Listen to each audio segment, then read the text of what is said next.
welcome to You Don't Have to Be Sick with ADELINEOjigho. My name is Ramati Ibrahim, the managing partner of Media Extraordinaire, and I'm here with a guest, ADELINEOjigho. She has a YouTube channel called You Don't Have to Be Sick, and we'll be talking about health and health challenges. So, don't touch that down. We're going on a short break, and when we come back, you're going to hear more about your health and what it is that you need to know about keeping healthy.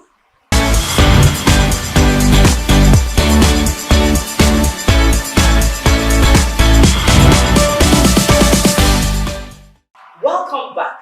As I said, I'm with a special person, and so I've already introduced her, and she's here with me in the studios. Hello, madam. Good afternoon, ma. Hello. It's a pleasure having you. Thank you.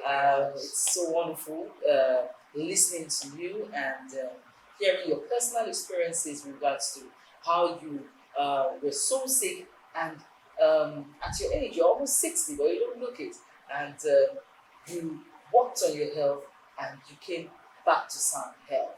So, in a nutshell, what was your health challenge? At 39, some 18 years ago, I already had a few health concerns. Of course, the first and foremost is that I was obese. I was bigger than I would love to be. I had chronic pile with hemorrhage. You go to toilet and you excrete blood. I had what you would call later on I got to realize that it was an onset of arthritis. My left knee was hurting so much, and oftentimes I will try to exercise it thinking that maybe it has to do with muscles or something like that. I also had chronic waist pain. I had urinary incontinence. What does that mean? I found it difficult to hold on to urine. Once I'm pressed, if I didn't find a toilet so close to me, I could pee on myself. It was that bad. I also had this, I don't know what to call it, whether to call it fainting spells or, I could just, maybe I'm sitting down and I get up and everywhere begins to turn and darkness will fill everywhere. So I had all of those health challenges, and I was just coping, trying to my best to cope with them. I didn't really know what to make of them. So those were the health challenges I had. So you were less than 40 and you were Yeah. bedeviled with all these health challenges. Yeah. So when did you notice the light in the tunnel that changed your life around? Well, that was in 2003, precisely. I am a voracious reader. I like to read, and I like to read, for all manner of subjects.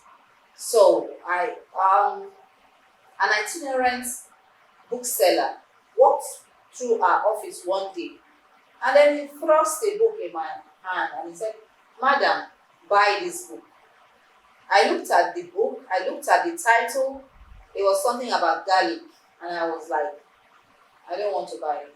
I don't want to know anything about garlic. Garlic is not something anybody wants to take, because we all feel nauseated with the smell of garlic. But the man was insistent, and he was like, "Madam, buy this book. It will help you." And I said, "How much is it?" He said, 800 naira. I said, "I don't have 800 naira." And he said, "Okay, madam, I'll come back and collect the book, but read it." So reluctantly, I just accepted the book from him. And at the earliest possible time I could read it, I started reading it. That was when the change started. Because in the book, it looked like the author wrote that book with me in mind. There was an explanation for everything I was going through, sincerely. And that was where the change started. So was this what prompted you to write in this book, You Don't Have to Be Sick? See what you could get from that book. And I'm sure that's not the first time you're reading a health book. No, that was not the first time I was reading a health book, but that was the first time I was reading a book that was actually tying medical conditions to lifestyle, because that's the truth. I saw that my lifestyle was actually what was responsible for my health challenges. So I decided to go on a discovering journey, by reading the book and trying to follow the author's recommendations, simple recommendations like drinking water, doing away with all the fizzy drinks and all the drinks that we consume. And I made those little changes in my diet, and so many other things like that. And yours truly, my health challenges vanished. All of them vanished. So are you saying our diet is a principal factor that can either make or make our health? Exactly. Exactly. And it's been proven, scientifically it's been proven, that our diet is a major factor on our health. Now, for someone that was obese and someone listening to you, maybe in that condition, what do you advise that the person should throw away with regards to carbohydrate, proteins, and then what do you advise that they should add more to their diet? Well, I just have to say that every food group is important. Carbohydrate is important because carbohydrate is your fuel. It's a fuel that your body works with. Energy, proteins are important, vitamins are important, fiber is important, minerals are important.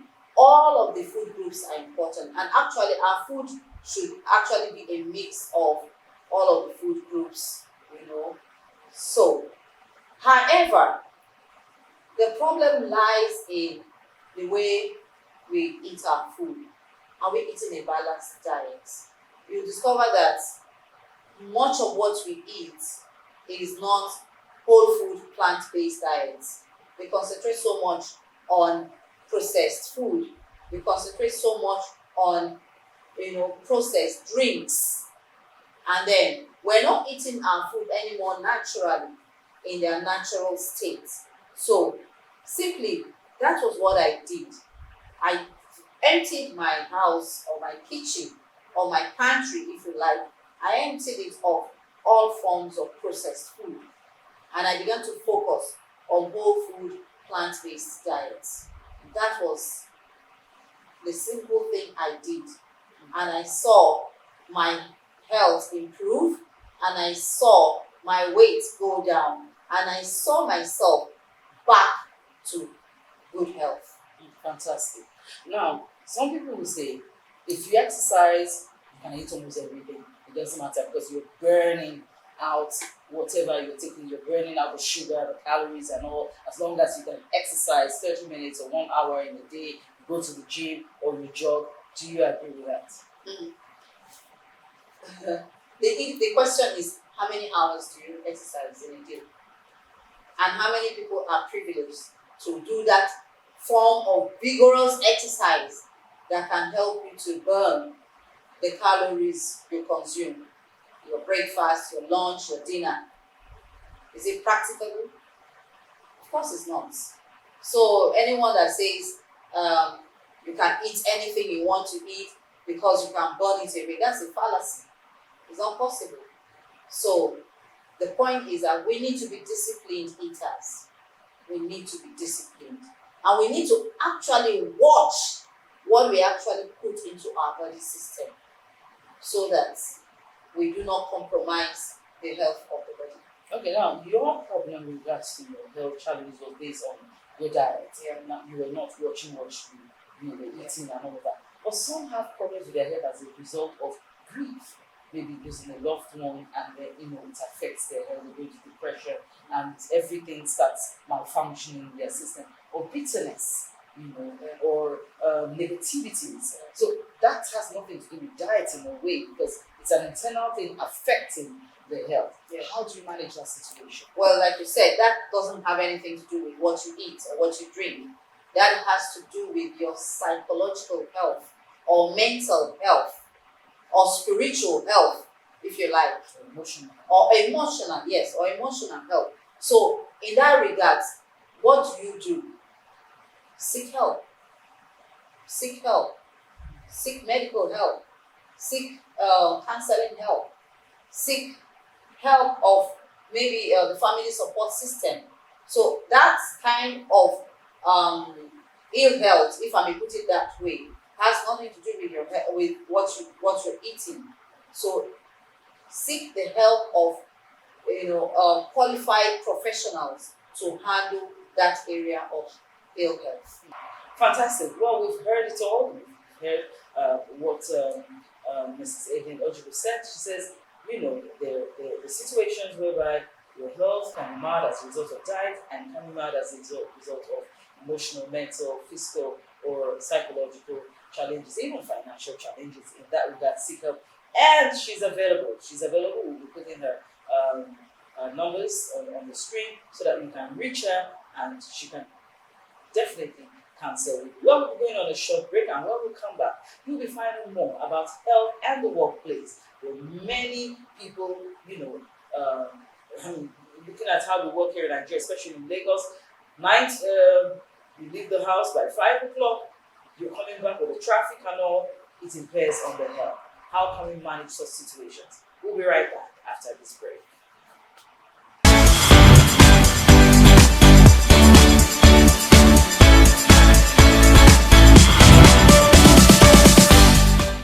Welcome back. I'm still with Mrs. ADELINEOjigho on You Don't Have to Be Sick. And so, madam, now there are lots of challenges happening in the workplace, especially with your health.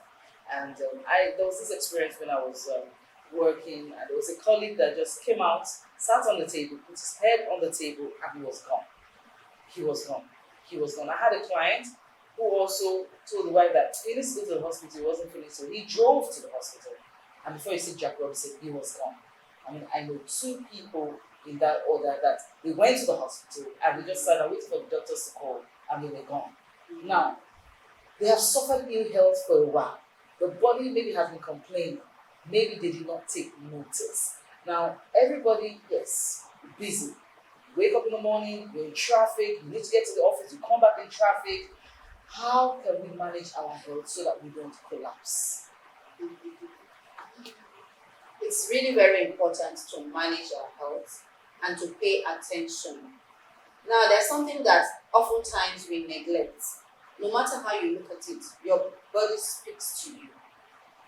Before ever you have such crisis, your body will be telling you, I'm not feeling well. But most times we tend to ignore. People just feel that, okay, you can pop pain relief, and then the pain goes, the headache goes at that moment, and then you feel that it's all right. But it's not. A lot of people are going through tremendous stress, and stress is very, very dangerous. So it's important that when you're not feeling well, don't postpone it. See your doctor. Go to your doctor and get checked.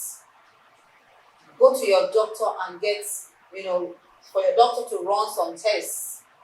Because if you neglect it, it could result in some of the scenario that you have just painted now. So that's just the issue.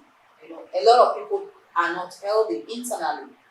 But how do you know if you do not see your doctor, if you do not go to your doctor to get tested?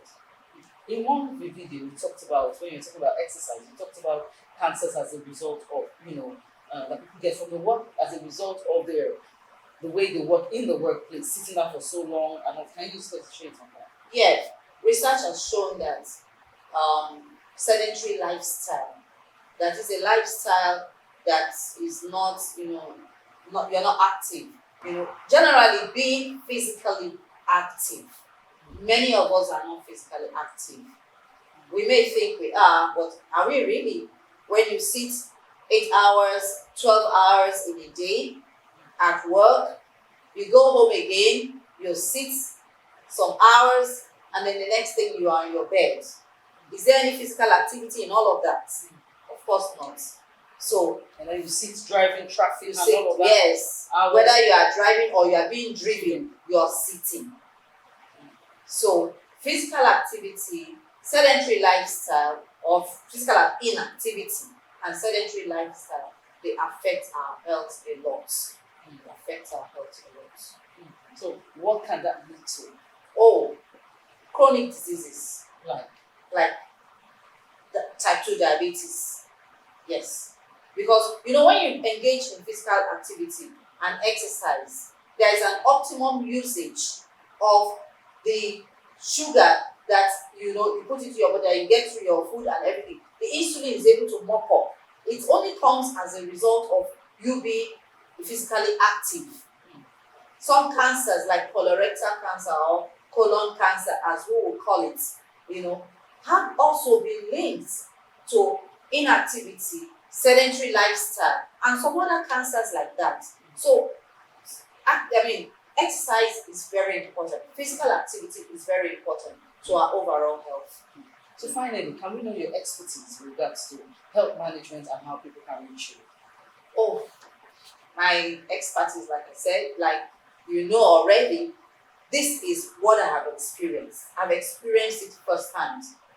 I've experienced the fact that you can be unhealthy, but you can also be healthy.